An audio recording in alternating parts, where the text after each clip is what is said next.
चलती चक्की देख के दिया कबीरा रोए, दो पाटन के बीच में साबुत बचाना कोई।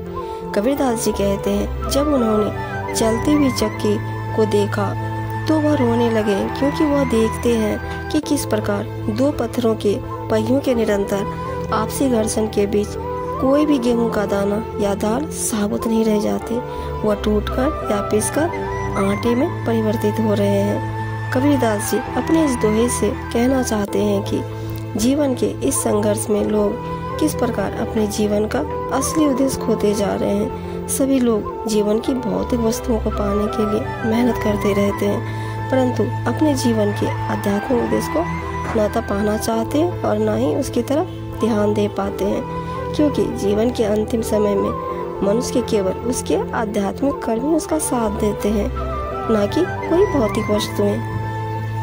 एक बार की बात है, कबीर साहब जी हरि भजन करते हुए एक गली से निकल रहे थे।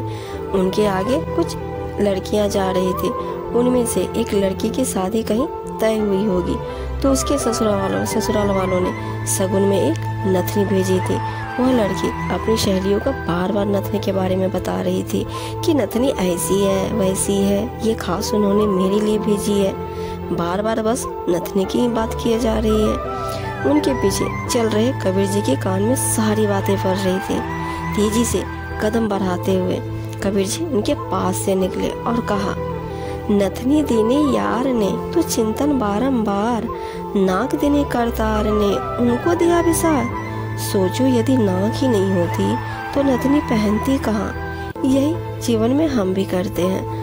हमें भौतिक वस्तुओं का तो हमें बहुत ज्ञान रहता है, परंतु जिस परमात्मा ने यह दुर्लभ मनुष्य रूपी देह दी और इस देह से संबंधित सारी वस्तुएं, सारे रिश्ते नाते दिए, उसी को याद करने के लिए आज हमारे पास टाइम नहीं होता। बड़ी विडंबना है।